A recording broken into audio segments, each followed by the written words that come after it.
So hello guys. देखिए, हमारा जो पीवाई की सीरीज चल रहा है उसमें आज हम यहाँ पे 9th सेशन यहाँ पे कंप्लीट करेंगे। इसके पहले हमने 8 यहाँ पे एपिसोड कंप्लीट किए हैं। जो भी अभी तक नहीं देखा है जाकर के देख लो यार, आपको बहुत ज़्यादा एक्सपोनेंशियल बेनिफिट मिलने वाला है आपको देखने के बाद। ठीक है, चलिए चालू करते हैं बिना देरी किए। सबसे पहला क्वेश्चन है, निम्नलिखित में से किस कोशिकांग का अपना स्वयं का डीएनए होता है और वह अपने कार्यों के लिए प्रोटीन का संश्लेषण करता है। ठीक है, तो इसका सही आंसर अगर हम देखेंगे तो इसका सही आंसर है क्लोरोप्लास्ट। ठीक है, एक होता है प्लास्टिड। प्लास्टिड, ठीक है। और ये जो प्लास्टिड होता है ये एक्चुअली में अगर आपने सेल पढ़ा होगा, सेल सेल मतलब कोशिका। तो सेल दो तरीके का आप जानते हैं वैसे तो नॉर्मली, वैसे जैसे होता है एक प्लांट सेल और एक होता है एनिमल सेल ना। तो अगर आपसे पूछा जाए तो प्लास्टिड किस में पाया जाता है, तो प्लास्टिड जो है वो केवल और केवल प्लांट सेल में ही पाया जाता है। एनिमल सेल में यहाँ पे प्लास्टिड नहीं पाया जाता है। पहली चीज़, ठीक है। अगर आपसे और फर्दर जानकारी देखा जाए तो प्लास्टिड में यहाँ पे 3 पार्ट होता है, मैं आपको बता दूं। एक होता है, आप देखेंगे, ल्यूकोप्लास्ट। ठीक है, ल्यूकोप्लास्ट एक होता है। एक होता है क्लोरोप्लास्ट। क्लोरोप्लास्ट, इन तीनों में क्या अंतर होता है मैं आपको बताना चाहता हूँ। और एक होता है ल्यूकोप्लास्ट, एक होता है क्लोरोप्लास्ट, और एक होता है अपना क्रोमोप्लास्ट। ठीक है, क्रोमोप्लास्ट। ठीक है, हिंदी में अगर आप बात करेंगे ल्यूकोप्लास्ट को बोलते हैं अवर्णित लवक। ठीक है, अवर्णित। और क्लोरोप्लास्ट को यहाँ पे क्या बोलते हैं, क्लोरोप्लास्ट को बोलते हैं हरित लवक, और क्रोमोप्लास्ट को बोलते हैं यहाँ पे वर्णित लवक। देखिए, जो ल्यूकोप्लास्ट होता है, ल्यूकोप्लास्ट जो है ये फूड स्टोरेज का काम करता है। फूड स्टोरेज मतलब भोजन को रखने का काम करता है। ठीक है, भोजन स्टोरेज, फूड स्टोरेज का काम करता है। और जो क्लोरोप्लास्ट होता है, क्लोरोप्लास्ट जो होता है ये क्या करता है, ये यहाँ पे भोजन का निर्माण करता है। फूड फॉर्मेशन आप बोल सकते हो। भोजन का निर्माण कौन करता है, तो यहाँ पे क्लोरोप्लास्ट करता है। और अगर आपसे पूछा जाए क्रोमोप्लास्ट, वर्णित लवक जिसको बोलते हैं, तो ये क्या करता है, ये कलर प्रोवाइड करता है। कलर प्रोवाइड कराता है। कलर प्रोवाइड मतलब जैसे अगर आपसे पूछा जाए कि जो टमाटर होता है इसका जो रंग होता है वो लाल क्यों होता है, उसका लाल रंग जो होता है वो लाइकोपीन के कारण होता है। इसका कई बार एग्जाम में पूछा है, आपको याद रखना है। लाइकोपीन के कारण टमाटर का रंग लाल होता है। ऐसे अगर आप देखेंगे जो गाजर होता है, गाजर का रंग जो होता है वो लाल या आप कह सकते हो गाजरीला क्यों होता है, तो उसका कारण होता है कैरोटीन। कैरोटीन के कारण।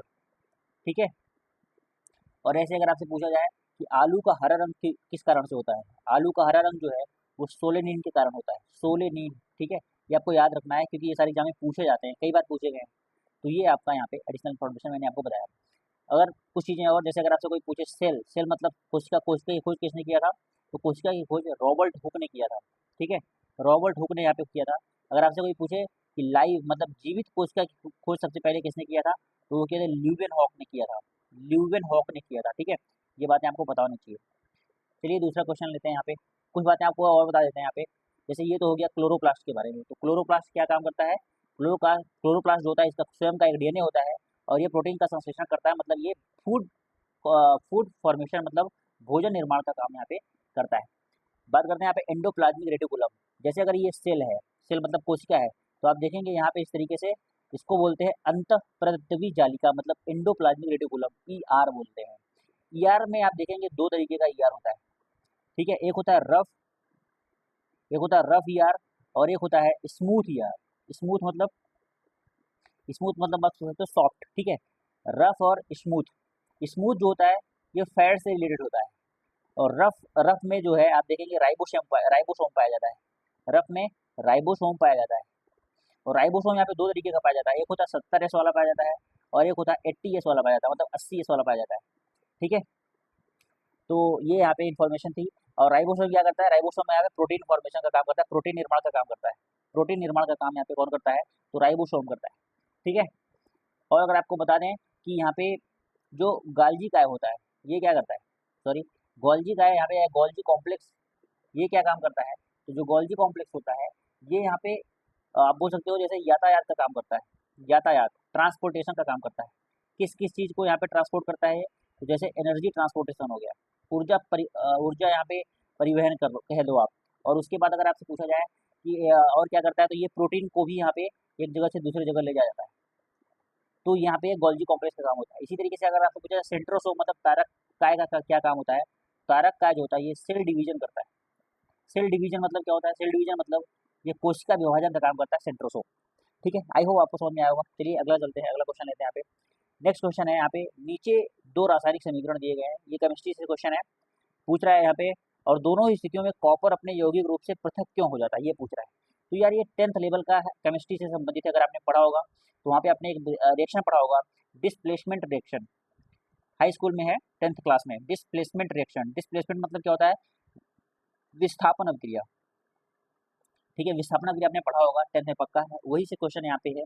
ये कह रहा है कि, और वहाँ पे हमने क्या पढ़ा था, एक इलेक्ट्रोकेमिकल सीरीज अगर आपने पढ़ी होगी, इलेक्ट्रोकेमिकल सीरीज, विद्युत रासायनिक यहाँ पे श्रेणी अगर आपने पढ़ा होगा 10th में, तो उसको यहाँ पे ज़्यादा समझ में आने वाला है, इलेक्ट्रोकेमिकल सीरीज, ठीक है। इसमें क्या होता है कि जो तत्व ज़्यादा यहाँ पे जिसका जो ज़्यादा पावरफुल होता है या ज़्यादा अभिक्रियाशील होता है, वो अपने से नीचे वाले तत्वों को रिएक्शन में क्या कर देता है, वो हटा देता है ना, इस तरीके से होता है। जैसे यहाँ पे जिंक है, कॉपर सल्फेट है, तो जिंक ने क्या किया, कॉपर को हटा करके देखिए आप, इसकी जगह पे खुद आ गया, देखो यहाँ पे देखेंगे आप, तो यहाँ पे जिंक सल्फेट बन गया, और कॉपर को हटा करके यहाँ पे कर दिया। ऐसे लेड को यहाँ पे आप देखेंगे, तो लेड क्या किया, यहाँ पे क्यूप्रिक क्लोराइड है ये, यहाँ पे कॉपर को हटा करके इसकी जगह पे खुद आ गया, यहाँ पे आप देखिए PbCl2 हो गया, और कॉपर को यहाँ पे अलग कर दिया है। तो आई थिंक आपको समझ में आ रहा होगा कि ऐसा क्यों हो रहा है, क्योंकि इसका रीजन क्या है, इसका रीजन ये है कि जिंक जो है और जो लेड है, पीबी मतलब लेड है, या इसी को सीसा भी बोलते हैं, तो जो जिंक और लेड है ये दोनों ही कॉपर से ज़्यादा यहाँ पे अभिक्रियाशील होते हैं, ठीक है। इसी वजह से यहाँ पे कॉपर सल्फेट के सिल्वर सॉल्यूशन में से यहाँ पे जिंक क्या कर रहा है, कॉपर को हटा दे रहा है, और लेड क्या कर रहा है, लेड भी यहाँ पे क्यूप्रिक क्लोराइड के यहाँ पे जो सॉल्यूशन है पूरा, उसमें से यहाँ पे कॉपर को हटा दे रहा है। आप यहाँ पे देखिए इनको अलग कर दे रहा है, तो इसका आंसर क्या हो जाएगा, बी हो जाएगा, क्योंकि यहाँ पे जो जिंक और लेड होते हैं ये कॉपर की तुलना में क्या होते हैं, अधिक अभिक्रियाशील होते हैं, इस वजह से यहाँ पे इनके सोल्यूशन में से इसको हटा देता है, ठीक है, डिस्प्लेस कर देता है। डिस्प्लेस मतलब विस्थापित कर देता है, इसी वजह से इसको क्या बोलते हैं, इसी वजह से इसको हम विस्थापन अभिक्रिया बोलते हैं, मतलब डिस्प्लेसमेंट रिएक्शन बोलते हैं, ठीक है। ऐसे ही मान लो, अगर आज ये पूछा है, कल आपसे पूछ लिए एडिशन रिएक्शन, आप 10 में पढ़े ही होंगे थोड़ा बहुत, तो एडिशन मतलब क्या होता है, योगात्मक अभिक्रिया बोलते हैं, या इसी को संकलन अभिक्रिया बोलते हैं। जैसे अगर आप देखेंगे कार्बन प्लस ऑक्सीजन, ये मिलकर के क्या बनाएगा बच्चा, ये बनाएगा कार्बन डाइऑक्साइड, तो ये क्या हो गया, जब दो चीजें इस तरीके से जुड़ करके तीसरा कोई यौगिक बनाती हैं, तो इसको क्या बोलते हैं, एडिशन रिएक्शन बोलते हैं, क्या बोलते हैं, एडिशन रिएक्शन बोलते हैं, ठीक है, या संकलन अभिक्रिया भी बोलते हैं, ठीक है। इसी तरीके से यहाँ पे द्विविस्थापन अभिक्रिया होगा, तो काफी लंबा हो जाएगा, इतना आप जानिए, मोर देन सफिशिएंट है। नेक्स्ट क्वेश्चन लेते हैं यहाँ पे। नेक्स्ट क्वेश्चन है कि जो पोषक तत्व होते हैं, मतलब जो न्यूट्रिएंट्स होते हैं, एक्चुअली में न्यूट्रिएंट्स के बारे में पूछना चाह रहा है, न्यूट्रिएंट्स के बारे में सही कथन कौन सा है। कह रहा है कि यहाँ पे देखिए, मैं आपको यहाँ पे आपको बताऊंगा एलिमिनेशन का क्या महत्व होता है और प्रीवियस ईयर क्वेश्चन करने का क्या महत्व होता है। अगर आप प्रीवियस ईयर क्वेश्चन करते हैं तो आपको पता लगता है कि वो क्वेश्चन कैसे अटेम्प्ट करना है, ठीक है। मैं आपको यहाँ पे बताता हूँ, देखिए क्वेश्चन लेते हैं यहाँ पे, कलर चेंज करके। कह रहा है कि यहाँ पे जो न्यूट्रिएंट्स हैं उनके बारे में कौन सा कथन सही है। अब कह रहा है यहाँ पे पहला कथन है, जो कार्बन है, हाइड्रोजन है, ऑक्सीजन है, नाइट्रोजन है, फास्फोरस और जो पोटेशियम है, ये स्थूल पोषक तत्व, स्थूल मतलब मैक्रो, मैक्रो मतलब जो होता है, मैक्रो का मतलब जो चीज बड़े लेवल पे हो, ठीक है, जो चीज क्या हो, बड़े लेवल पे हो, उसको हम बोलते हैं मैक्रो न्यूट्रिएंट्स। और एक होता है माइक्रो, माइक्रो मतलब जो चीज छोटे लेवल पे हो, ठीक है, मतलब जिसका बड़ा रोल ना हो उसको हम छोटा बोलते हैं, ठीक है। तो ये कह रहा है कि iron, manganese, nickel, copper, sorry cobalt और मोलिब्डेनम, जो एमओ है वो क्या है यहाँ पे, मोलिब्डेनम है, मोलिब्डेनम, ये सारे क्या है, माइक्रो न्यूट्रिएंट्स हैं, और ये मैक्रो है, मतलब तो बिल्कुल यहाँ पे अगर हम देखें हमारी बॉडी में, अगर हमारी जो बॉडी है उसमें अगर आप देखेंगे तो ज़्यादातर मात्रा में, मैक्रो मतलब मैंने क्या बताया, बड़े लेवल पे, तो बड़े ज़्यादा मात्रा में हमारे यहाँ carbon, hydrogen, oxygen, nitrogen, phosphorus, ये सब ज़्यादा मात्रा में पाए जाते हैं, और ये सब जो है थोड़े कम मात्रा में पाए जाते हैं, इस वजह से इसको क्या बोलते हैं, माइक्रोन्यूट्रिएंट्स बोलते हैं, ठीक है। तो ये इस वजह से यहाँ पे दोनों ही कथन यहाँ पे सही हैं, लेकिन एक एक कथन और है कि सूक्ष्म जो पोषक तत्व हैं ये हमारे शरीर के लिए आवश्यक नहीं है।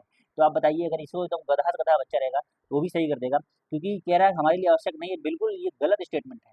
और जैसे आपको ये पता चला कि ये गलत है, तो जिसमें सी है, जैसे सी गलत है, अगर देखिए सी यहाँ भी दिया है इसका मतलब ये आंसर तो नहीं हो सकता, सी यहाँ भी दिया है इसका मतलब ये भी आंसर नहीं हो सकता, सी यहाँ भी दिया है इसका मतलब ये भी आंसर नहीं हो सकता, तो आंसर हमारा क्या बन जाएगा, डी बन जाएगा। इस तरीके से क्वेश्चन को अटेम्प्ट करते हैं। नेक्स्ट क्वेश्चन लेते हैं यहाँ पे।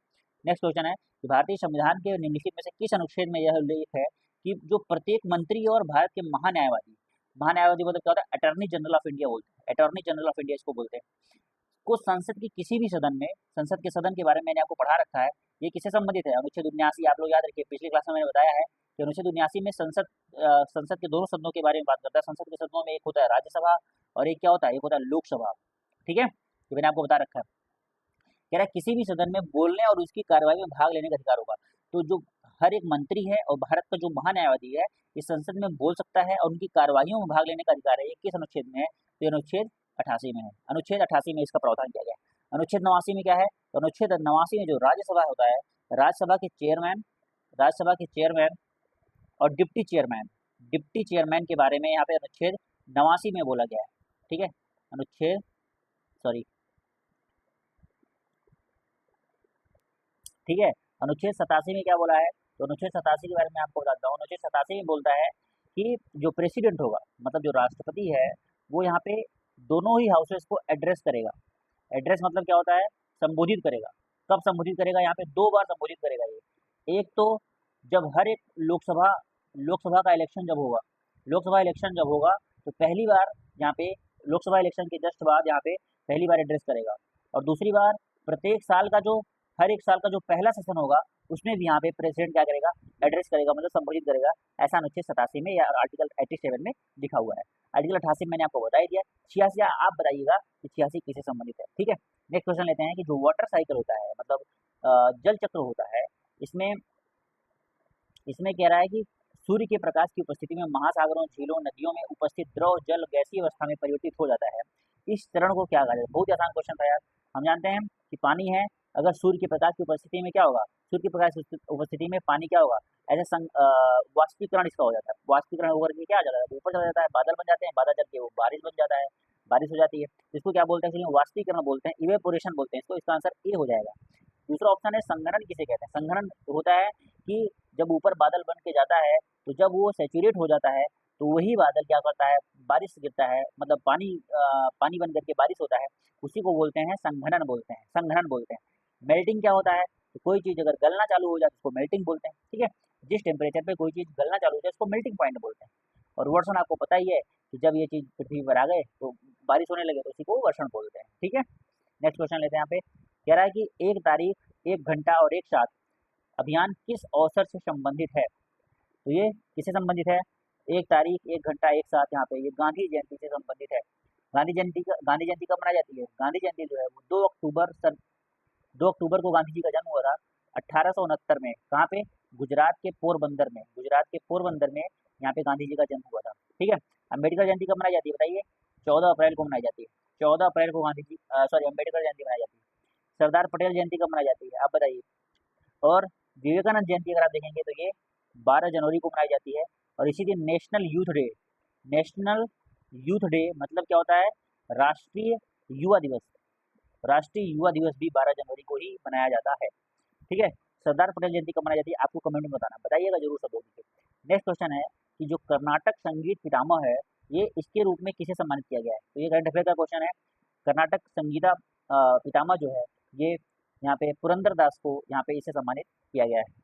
नेक्स्ट क्वेश्चन है कि जो भरतनाट्यम है इनके कौन गुरु हैं जिनको 2023 में भारतीय ललित कला अकादमी सैन डियोगो से नृत्य सेवा रत्न पुरस्कार मिला।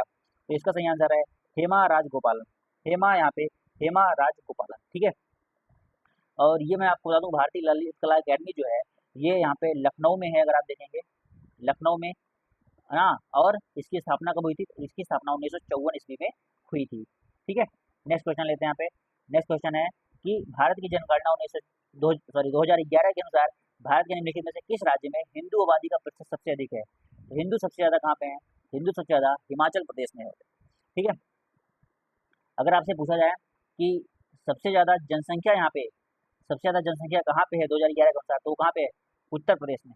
अगर आपसे पूछा जाए कि हेड काउंटिंग मतलब है, एक होता है परसेंटेज में, एक होता है गिनने में। हेड काउंटिंग में अगर एससी की जनसंख्या, किसकी, एससी मतलब शेड्यूल्ड कास्ट जो होते हैं उनकी जनसंख्या सबसे ज़्यादा कहाँ पे है, तो वो भी उत्तर प्रदेश में। ठीक है, अगर आपसे पूछा जाए मध्य प्रदेश की बात करें तो मध्य प्रदेश में एसटी की बात करें, एसटी जो है वो कहाँ पे है सबसे ज़्यादा, तो वो मध्य प्रदेश में एसटी सबसे ज़्यादा हैं। ठीक है, और अगर आपसे बात करें कि जनसंख्या घनत्व कहाँ पे सबसे ज़्यादा है, तो जनसंख्या घनत्व जो है वो बिहार में है। जनसंख्या घनत्व सबसे ज़्यादा यहाँ पे कहाँ पे है, वो बिहार में है। लेकिन अगर आपसे कोई राज्य ना पूछे तो आपको बताना है पुदुचेरी। क्या बताना है, पुदुचेरी। अगर आपसे कोई राज्य ना पूछे, कोई बता दे कि और ऑप्शन में पुदुचेरी और बिहार दोनों है, और पूछ रहा है कि जनसंख्या घनत्व इनमें से सबसे ज़्यादा किसका है, तो पुदुचेरी उसका आंसर होगा। लेकिन पुदुचेरी अगर नहीं है तो उसका आंसर बिहार होगा। बिहार में सबसे ज़्यादा जनसंख्या घनत्व यहाँ पे है। और बिहार में 2011 जनगणना के अनुसार मैं आपको बता दूं बिहार में जो लिटरेसी रेट है, मतलब साक्षरता दर जो है वो भी सबसे कम है। सबसे कम साक्षरता दर कहाँ पे है? तो बिहार में। और सबसे ज़्यादा साक्षरता दर कहाँ पे है? सबसे ज़्यादा जो है वो केरल में है। केरल में। और अगर अभी आप देखेंगे तो 100% लोग यहाँ पे, करंट अफेयर की बात बता रहा हूँ, कहाँ पे लोग यहाँ पे शिक्षित बन गए हैं? तो मिजोरम में बन गए हैं। कहाँ पे बन गए हैं? मिजोरम में। आपको याद रखना है, करंट अफेयर की बात बता रहा हूँ, ठीक है। नेक्स्ट क्वेश्चन लेते हैं यहाँ पे। नेक्स्ट क्वेश्चन है, निम्नलिखित में से कौन भरतनाट्यम का प्रसिद्ध प्रोपोनेंट है? तो भरतनाट्यम से यहाँ पे रुक्मिणी देवी अरुणडेल यहाँ पे संबंधित है भरतनाट्यम से, ठीक है। और भरतनाट्यम कहाँ संबंधित है? तो भरतनाट्यम यहाँ पे तमिलनाडु से संबंधित है भैया, तमिलनाडु, ठीक है। तमिलनाडु की राजधानी क्या होती है? चेन्नई इसकी राजधानी होती है, चेन्नई, ठीक है। कलावती देवी कहाँ से संबंधित है? कलावती यहाँ पे जो कलावती देवी जी हैं ये किससे संबंधित है? तो ये मणिपुरी डांस से संबंधित है, आपको याद रखना है। जो मणिपुरी डांस होता है, जैसे भरतनाट्यम होता है वैसे ही मणिपुरी भी क्या है? एक क्लासिकल डांस है, एक क्लासिकल डांस है। तो मणिपुरी से संबंधित है कलावती देवी जी। कुमकुम मोहंती जी यहाँ पे किससे संबंधित? ओडिसी से संबंधित है। किससे? ओडिसी, ठीक है, ओडिसी से संबंधित है। और सुनंदा नायर किससे संबंधित है? आपको बताइएगा, सुनंदा नायर किससे संबंधित है? आप बताइएगा, ठीक है। नेक्स्ट क्वेश्चन लेते हैं यहाँ पे। जुलाई 2023 की स्थिति के अनुसार कितने जिलों में एक जिला एक उत्पाद, वन डिस्ट्रिक्ट वन प्रोडक्ट योजना के तहत 137 अनूठे उत्पाद अधिसूचित किए गए थे? तो वन डिस्ट्रिक्ट वन प्रोडक्ट के तहत क्या करते हैं हम? एक जिला को चुनते हैं और वहाँ पे सबसे ज़्यादा यहाँ पे वो जिला जिस चीज़ के लिए सबसे ज़्यादा फेमस होता है वहाँ पे उसका प्रोडक्शन हम यहाँ पे स्टार्ट करते हैं वहाँ पे, ठीक है, ताकि वहाँ पर इकोनॉमिकली यहाँ पे वो डिस्ट्रिक्ट क्या हो जाए? ग्रो कर जाए। और ये वन डिस्ट्रिक्ट वन प्रोडक्ट कब चालू किया गया था? 2018 में इसको शुरुआत की गई थी। इसका आंसर हो जाएगा 713, यहाँ पे सी इसका सही आंसर है। करंट अफेयर का क्वेश्चन था यार, तो इस वजह से आप इसका आंसर नहीं दे पाएंगे। नेक्स्ट क्वेश्चन है, साइकिलिंग में जो पेलोटन होता है, पेलोटन यहाँ पे पेलोटन क्या होता है? पेलोटन जो होता है वो रेस के दौरान तंग झुंड में राइडर्स का एक समूह होता है, ठीक है। जो राइडर्स होते हैं उसमें जो तंग झुंड होता है ना, उसमें जो है रेस के दौरान तंग झुंड में राइडर्स का जो होता है एक समूह होता है, उसको बोलते हैं हम पेलोटन। तो ये क्वेश्चन थोड़ा सा क्या है, मतलब अनएक्सपेक्टेड है, आ जाता है। तो इस तरीके के क्वेश्चन थोड़ा सा अगर आप कर लो तो बेटर है, नहीं तो कोई बात नहीं। नेक्स्ट क्वेश्चन है, भारतीय पुलिस सेवा के अधिकारियों के लिए प्रशिक्षण अकादमी कहाँ पे चालू किया गया है? तो ये यहाँ पे प्रशिक्षण अकादमी का नाम क्या रखा गया है? तो इसका आंसर सरदार वल्लभ भाई पटेल, सरदार वल्लभ भाई पटेल यहाँ पे इसका नाम रखा गया है, ठीक है। चलिए आगे चलते हैं। यहाँ पे निम्नलिखित में से कौन से भारत की क्रिकेट टीम के कप्तान थे? भारत के पहले क्रिकेट टीम के कप्तान, भारत के पहले क्रिकेट टीम के कप्तान कौन थे? इसका सही आंसर जो हो जाएगा वो क्या होगा? भारत के पहले क्रिकेट टीम के कप्तान जो थे वो थे सी के नायडू जी, सी के नायडू जी। और अभी मैं आपको करंट अफेयर का क्वेश्चन बता दूं कि अगर आपसे पूछे कि सी के नायडू लाइफ टाइम, सी के Naidu life time achievement award अगर पूछा जाए इससे किसको सम्मानित किया गया है? एकदम करंट की बात बता रहा हूँ, लाइफ टाइम अचीवमेंट अवार्ड, सी के Naidu life time achievement award किसको दिया गया है? तो ये सचिन तेंदुलकर को दिया गया है, सचिन तेंदुलकर को यहाँ पे दिया गया है, ठीक है। याद रखिएगा, करंट अफेयर का क्वेश्चन है। नेक्स्ट क्वेश्चन लेते हैं यहाँ पे। कह रहा है, निम्नलिखित में से किस वर्ष में जनगणना अधिनियम बनाया गया और पूरे भारतवर्ष में उसको लागू किया गया? तो इसका सही आंसर हो जाएगा 1948 में। 1948 में जनगणना अधिनियम बनाया गया था और पूरे भारत में लागू किया गया था, ठीक है। अब बात करते हैं यहाँ पे 1949 की, सबसे पहले बात कर लेते हैं। जो 1949 है, 1949 में क्या किया था?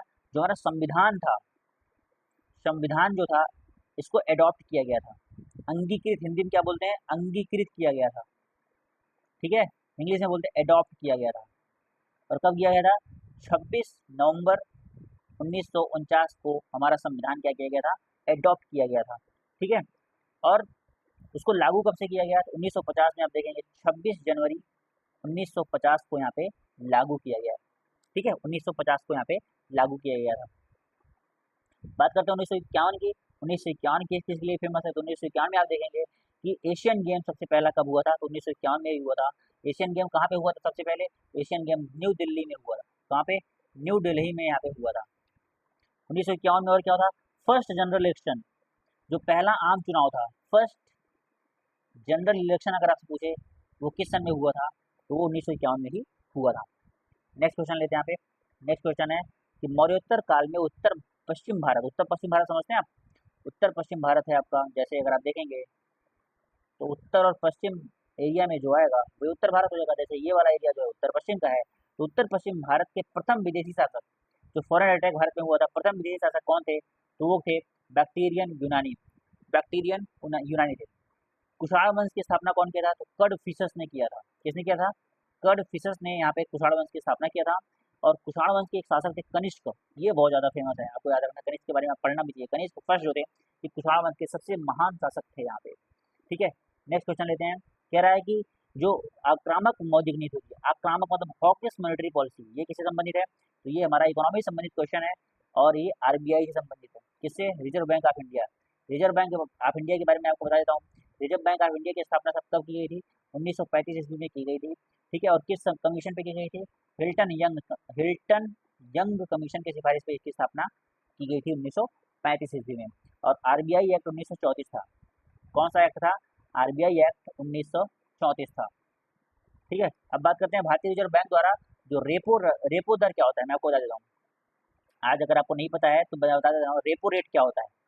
जैसे मैं आपको बता दे रहा हूँ, ये है अपना आरबीआई, सॉरी यहाँ पे बताता हूँ, ये आरबीआई है और यहाँ पे कॉमर्शियल बैंक है। कॉमर्शियल बैंक आप समझते हैं, कॉमर्शियल बैंक का मतलब होता है, मैं आपको फिर से बनाता हूँ यहाँ पे, ये अपना आरबीआई हो जाएगा।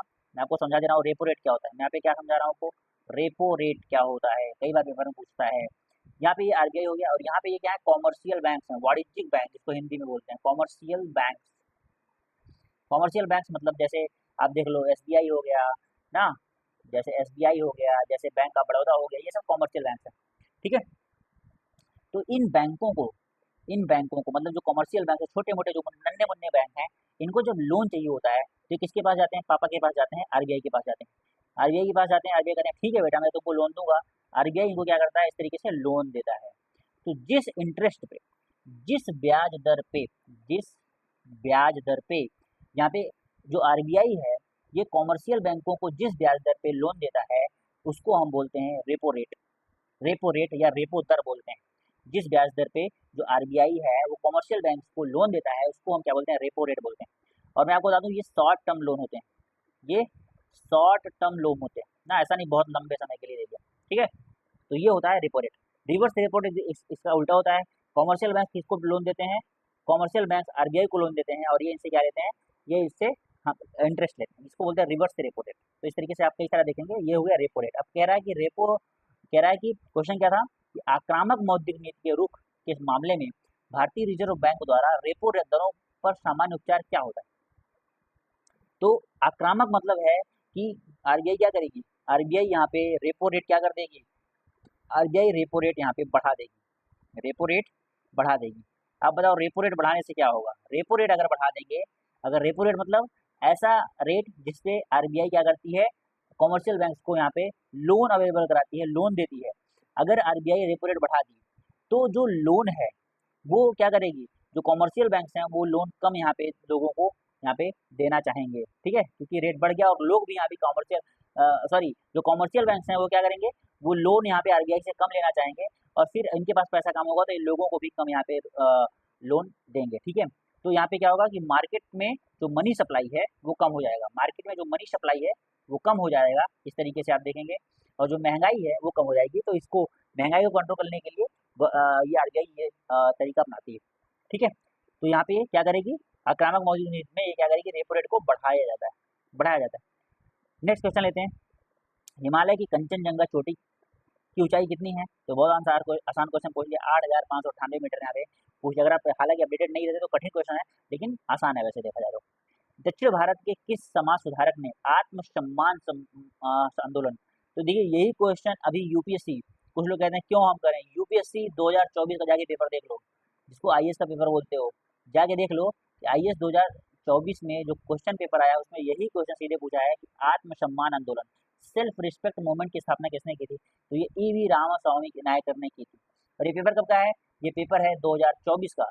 और जो आईएएस का पेपर अभी हुआ 2025 में हुआ है, सॉरी 24 नहीं 2025 में जो यूपीएससी का पेपर हुआ है उसमें यहाँ पे क्वेश्चन आया है। तो आप देखिए पीआई को कितना ज़्यादा इंपॉर्टेंस होता है। जो लोग नहीं देख रहे हैं कोई बात नहीं, जो लोग देखे रहे हैं अगर उनको अच्छा लगा तो देखो यार, कंटिन्यू करो।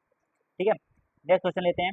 नेक्स्ट क्वेश्चन है कि निम्नलिखित में से किस स्वतंत्रता सेनानी की जयंती पर स्वच्छ भारत मिशन, तो स्वच्छता संबंधित है अगर तो महात्मा गांधी से संबंधित होता है। और महात्मा गांधी मैंने आपको बताया ही 2 अक्टूबर को ही यहाँ पे स्वच्छता दिवस मनाया जाता है। बोल लो 2 अक्टूबर को वैसे तो नॉन वायलेंस डे मनाया जाता है, नॉन वायलेंस डे, अहिंसा दिवस मनाया जाता है। ठीक है, क्योंकि इसी दिन गांधी जी का जन्म हुआ था 1869 में। मैंने आपको बताया गुजरात के पोरबंदर में इनका जन्म हुआ था। सुभाष चंद्र बोस का जन्म कब हुआ था बता पाएंगे आप? चंद्रशेखर आजाद का जन्म कब हुआ था? सुभाष चंद्र बोस का जो जन्म हुआ था वो 1897 में हुआ था। कब हुआ था? 1897 में, 23 जनवरी 1897। 23 जनवरी 1897 में यहाँ पे सुभाष चंद्र बोस का जन्म हुआ था। चंद्रशेखर आजाद का जन्म कब हुआ था? चंद्रशेखर आजाद का जन्म 1906 में हुआ था। 1906 23 जुलाई 23 जुलाई 1906 में चंद्रशेखर आजाद का जन्म हुआ था। और भगत सिंह का जन्म कब हुआ था?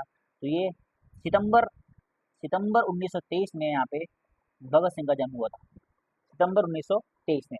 ठीक है, नेक्स्ट क्वेश्चन लेते हैं। यहाँ पे नेक्स्ट क्वेश्चन है, निम्नलिखित में से किसने संस्कृत महाकाव्य गीत गोविंद की रचना? गीत गोविंद की रचना तो यार जयदेव ने की थी, एकदम आसान है। कल्लड़ किसने लिखा था? राज तरंगड़ी।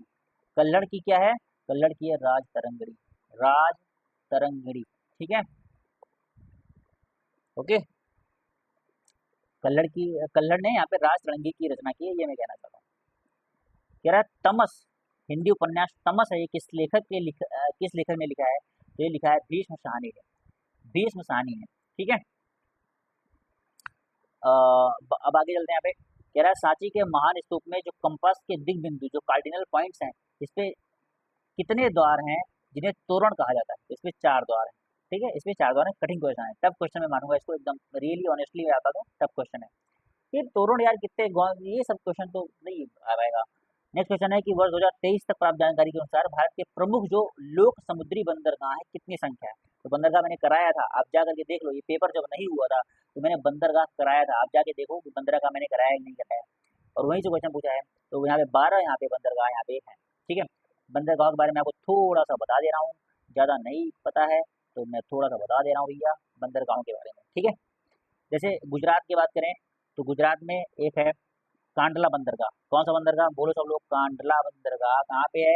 गुजरात में। ठीक है, मुंबई में अगर आप देखोगे, इस जगह मुंबई है अपना, तो मुंबई में आप देखोगे तो यहाँ पे आपको 2 बंदरगाह याद रखना है। एक जवाहरलाल नेहरू बंदरगाह है, जवाहरलाल नेहरू, इसी को I think Deendayal Upadhyay port भी बोलते थे, मतलब बंदरगाह बोलते थे। ठीक है, और यहाँ पे मुंबई पोर्ट भी है, मुंबई पोर्ट भी यहीं पे है, जवाहरलाल नेहरू मुंबई। ठीक है, उसके बाद आप आएंगे, आपको क्या मिलेगा? मुंबई के बाद आप देख लेना गोवा आपको मिलेगा। गोवा में मारमा गोवा बंदरगाह, मारमा मारमा गांव बंदरगाह, मारमा गांव बंदरगाह आपसे पूछेगा तो कहाँ पे है? गोवा में है भैया, गोवा में। कर्नाटक में अगर आपसे पूछेगा कौन सा बंदरगाह है, तो कर्नाटक में आप बताएंगे कौन सा है? मंगलुरु पोर्ट, मंगलुरु, मंगलुरु जो बंदरगाह है वो यहाँ पे। केरल में कोच्चि बंदरगाह है, केरल में कौन सा बंदरगाह होगा? कोच्चि बंदरगाह केरल में। ठीक है, ऐसे बात करते हैं। यहाँ पे तमिलनाडु यहाँ पे आता है, आपको पता ही होगा, तमिलनाडु में एक बंदरगाह एन्नोर, एन्नोर बंदरगाह तमिलनाडु में। एक आप देखेंगे तूतीकोरिन, तूतीकोरिन बंदरगाह भी तमिलनाडु में। ठीक है, तमिलनाडु के बाद आप बात करेंगे आंध्र प्रदेश की। आंध्र प्रदेश में विशाखापत्तनम, बहुत इंपॉर्टेंट है यार, यहाँ पे हमेशा एक्सरसाइज वगैरह होता रहता है। विशाखापत्तनम बंदरगाह भी कहाँ पे है? आंध्र प्रदेश की बात कर रहा हूँ, ये आंध्र प्रदेश है। ठीक है, और उसके बाद अगर आप देखेंगे यहाँ पे उड़ीसा है, उड़ीसा में एक बंदरगाह है पारादीप, पारादीप बंदरगाह है। ठीक है, और यहाँ पे आप देखेंगे कलकत्ता है, कलकत्ता में एक है, इसको कलकत्ता पोर्ट भी बोलते हैं, हालांकि इसका नाम श्यामा प्रसाद मुखर्जी बंदरगाह भी इसको बोलते हैं। श्यामा प्रसाद मुखर्जी बंदरगाह भी कहाँ पे है? वो कलकत्ता पोर्ट को ही बोलते हैं। तो 1 2 3 4 5 6 7 8 9 10 11 मैंने आपको करा दिए, आप एक और देख लेना। ठीक है, आगे चलते हैं यार। नेक्स्ट क्वेश्चन है कि अनुसूचित जाति, अनुसूचित जनजाति और अन्य कमजोर वर्गों के शैक्षिक और आर्थिक हितों को बढ़ावा देने के लिए भारतीय संविधान के किस अनुच्छेद के अंतर्गत आता है? तो ये सीधी सी बात है, अनुच्छेद 46 में आता है। इनके जो आर्थिक हितों को बढ़ावा देने के लिए अनुच्छेद 46 है। और अनुच्छेद 46 किससे संबंधित है बताइए? अनुच्छेद 46 जो है वो डीपीएसपी से संबंधित है। डीपीएसपी मतलब क्या होता है? Directive principles of state policy, मतलब राज्य के नीति निर्देशक तत्व। और ये किस पार्ट में है भारतीय संविधान के? तो ये पार्ट 4 में है, और पार्ट 4 में है। और किस अनुच्छेद से किस अनुच्छेद तक है? अनुच्छेद 36 से लेकर अनुच्छेद 51 तक यहाँ पे है, या 51A आप बोल लो, अनुच्छेद 36 से 51 वैसे बोलते हैं। ठीक है, और मैं आपको बता दूं डीपीएसपी जो होता है ये क्या होता है? बोल सकते हो नॉन जस्टिसेबल होता है। क्या होता है? नॉन जस्टिसेबल होता है। नॉन जस्टिसेबल का मतलब होता है कि अगर आपका आपका अगर ये इसमें जो भी प्रावधान किए गए हैं, अगर आपका इसका हनन होता है, हनन का मतलब जैसे इसमें लिखा हुआ है कि आर्थिक हितों को बढ़ावा देना SC ST और जो आर्थिक रूप से कमजोर है, अगर ऐसा राज्य नहीं भी करता है तब भी यहाँ पे आप कोर्ट में नहीं जा सकते हैं, मतलब ये नॉन जस्टिसेबल है। ठीक है, नेक्स्ट यहाँ पे चलते हैं। अनुच्छेद 36 क्या बोलता है? अनुच्छेद 36 बोलता है स्टेट की डिफिनीशन बताता है, स्टेट की डिफिनीशन देता है, जैसा कि अनुच्छेद 12 भी देता है। अनुच्छेद 12 भी स्टेट की डिफिनीशन बताता है, राज्य की परिभाषा के बारे में बताता है। ठीक है। और अनुच्छेद 56 क्या कहता है? अनुच्छेद 56 जो है ये प्रेसिडेंट के टर्म से संबंधित है। प्रेसिडेंट मतलब राष्ट्रपति, राष्ट्रपति का जो टर्म होता है मतलब कितने साल के लिए वो बनेंगे। हम जानते हैं राष्ट्रपति 5 साल के लिए यहाँ पे राष्ट्रपति यहाँ पे बनते हैं, तो टर्म राष्ट्रपति का जो टर्म होता है उससे संबंधित अनुच्छेद 56 होता है। अनुच्छेद 66 किससे संबंधित होता है? अनुच्छेद 66 जो है वो वाइस प्रेसिडेंट जो होते हैं, वाइस प्रेसिडेंट मतलब उपराष्ट्रपति, उपराष्ट्रपति जो उपराष्ट्रपति होते हैं इनके इलेक्शन प्रोसेस, इनका जो इलेक्शन प्रोसेस है, इलेक्शन जो प्रोसेस है उसका जो प्रावधान किया गया है वो अनुच्छेद 66 में किया गया है। अनुच्छेद 66 में इसका प्रावधान किया गया। ठीक है। तो चलिए ये सारे 25 क्वेश्चंस थे। आई होप आपको अच्छा लगा होगा। मैंने काफ़ी यहाँ पे डिटेल में ट्राई किया है कि आपको एक्सप्लेन करूँ, और आई थिंक आपको अच्छा लगा होगा। अगर अच्छा लगा हो तो आपका यहाँ पे मैं सबसे पहले थैंक यू बोल देता हूँ। और यार वीडियो को लाइक करो यार, और शेयर करो, सब लोग देखो, फ़ायदा लो, और बहुत ज़्यादा फ़ायदा मिलेगा आपको इससे, मुझे पूरी गारंटी है इस बात की। क्वेश्चन यहाँ पे यहीं से आपको मिलने को देखने के मिलेंगे। ठीक है। लाइक शेयर और चैनल को हमारे सब्सक्राइब भी कर लो भाई, सब्सक्राइब जरूर करो। ठीक है। तो थैंक यू अगेन, मिलते हैं किसी दूसरे वीडियो में जल्दी।